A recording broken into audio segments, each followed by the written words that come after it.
It's my honour to introduce my co-host, and my first co-host is Ramopene, and she is our minister from South Africa. She's my sister. We have worked so well together on this. It's been an absolute joy, and welcome. Thank you.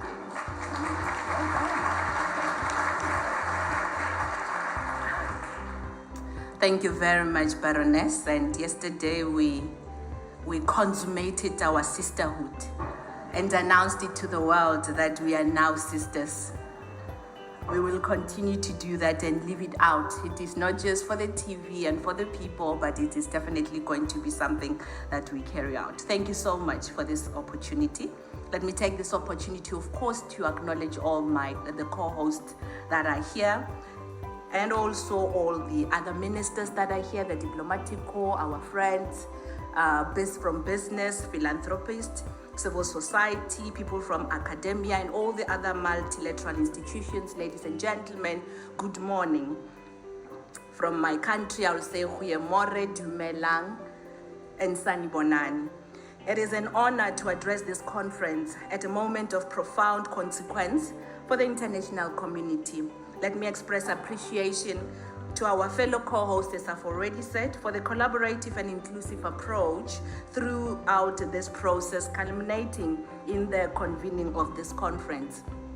The wonderful poet that just gave us a beautiful, beautiful performance here spoke about I am because you are, which is actually a tradition and a culture in my country that is called Ubuntu. I exist because you exist.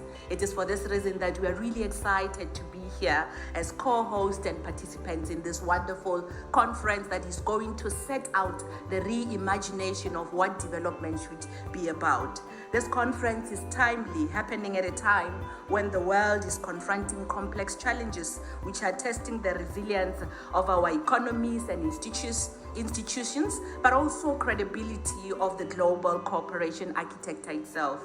Despite these challenges, the conference presents us with the opportunity to cooperate and to act with solidarity.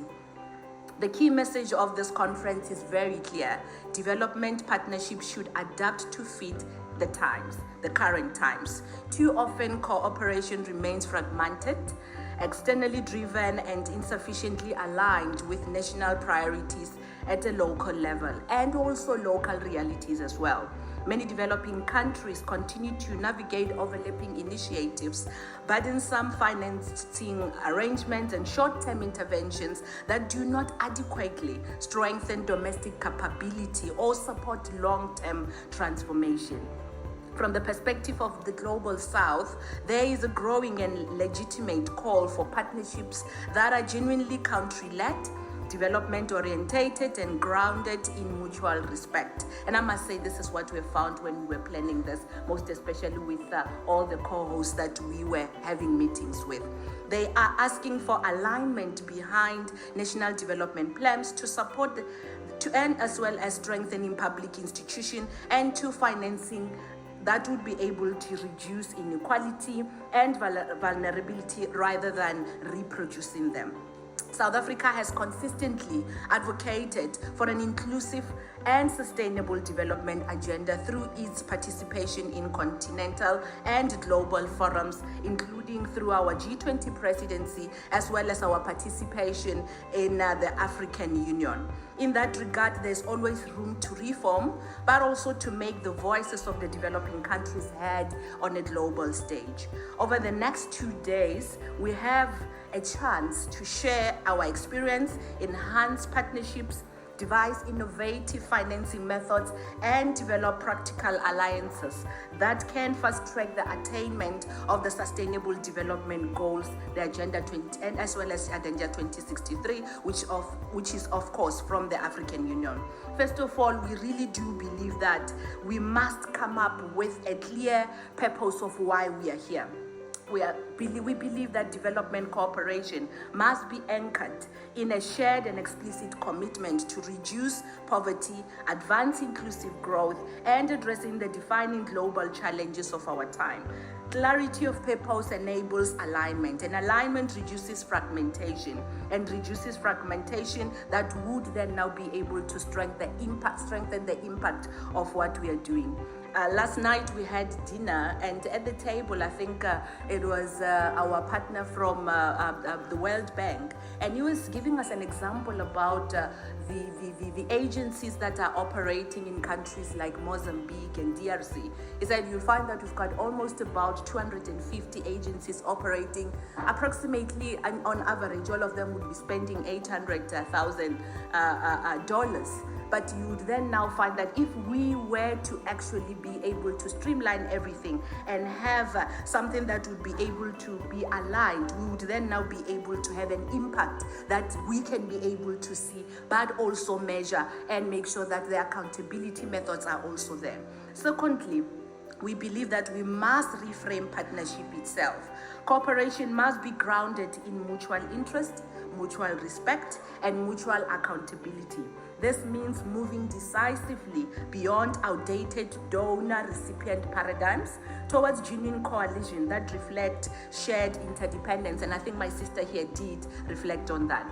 We also believe that trust cannot be assumed. It must be built through transparency as well as through listening, but most of all through co-creation. Thirdly, we also believe that accountability must become real, but equally so measurable. It must be transparent, enforceable, but also accessible to all citizens. In a digital age, we have unprecedented opportunities to strengthen accountability through real-time data, open systems, and citizenship feedback mechanisms.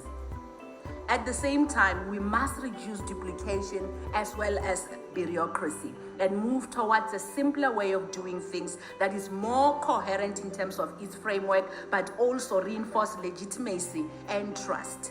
And we also believe that each and every country system must be the default of where we start. Strong national institutions are the foundation of sustainable development. We must invest in them, not bypass them. This requires strengthening domestic resource mobilization, which is quite important, most especially in developing world, in my region of Africa in particular. But we must also support governance reforms and working directly with national and local systems. In fragile context, flexibility is essential, but local leadership is not optional, it is indispensable. We also believe that we must shift decision-making closer to people mostly affected by what we are doing. This means meaningful authority, budget influence, and accountability at community level. Inclusion must be substantive, not symbolic, ensuring that women, youth, persons with disabilities, as well as all their marginalized groups are central to development as well as governance, and not just on the peripherals part of it. We also believe that finance must be predictable, but transparent and aligned with national priorities. And I think I'm just stressing this over and over again, because we believe multi-year commitments are essential for planning and stability. Consensual finance must be used strategically to de-risk investment, to crowd in private capital, and strengthen long-term productive capacity. Above all, finance must reinforce and not undermine the social contract between citizens and the state. We also believe that knowledge, data, and technology must be treated as shared global asset. Innovation must flow in all directions, north to south, south to north, and south to south. Technology must reduce inequality, not deepen it. And digital transformation must be governed by shared values, not narrow advantage. We also believe that we must confront risk together. Development cannot succeed when risk is systematically shifted onto those least able to bear it. We've seen what has happened with the effect of climate change, the disasters that we're experiencing, most especially in countries that are not necessarily at the center of the pollution. So therefore, it becomes important that when we deal with the risk of such things, we deal with them systematically and not just say that everyone must see how they go about in dealing with such things. We must design systems that share risk more equitably, anticipate shocks, and embedded resilience into the architecture of cooperation itself. If we seriously consider these proposals, we can move from fragmented assistance to genuine global partnerships, which I believe is what we are trying to do here. We are trying to move away just from assistance, but to partnerships that would be able to have an impact and a meaningful role in everything else that we do. We believe development cannot be imported, and sustainable progress cannot be achieved through externally imposed priorities. If we must be anchored in, it must be anchored in the national ownership, local capability, and accountable institutions. And it is therefore encouraging that Global Partnership Compact places country leadership at the center of international cooperation. This is a very good move. This is a critical step forward. It recognizes that countries and communities must lead their own development choices, with international systems supporting them and not substituting the domestic priorities and systems. A modern partnership must also be broader and more inclusive. Governments alone cannot meet the scale of today's challenges. We all know that. We need stronger collaboration between states, multilateral institutions, development finance institutions, the private sector, philanthropy, technology actors, and definitely civil society.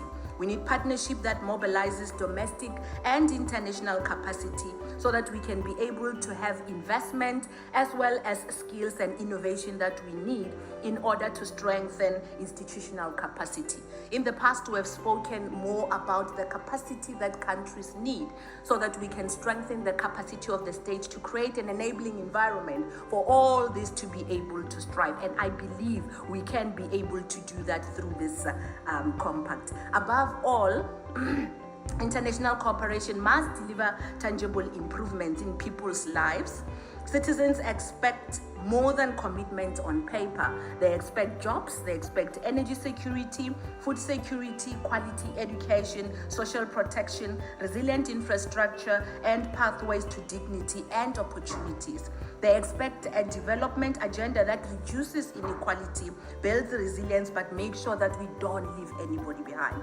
This conference, therefore, ladies and gentlemen, comes at an important moment. It offers an opportunity not only to reaffirm our commitment, but to reshape the practice of partnership itself and reimagine it. If we are serious about achieving the global sustainable development goals and building more stable and inclusive global order, then we must build a system of cooperation that is more equitable and more responsive.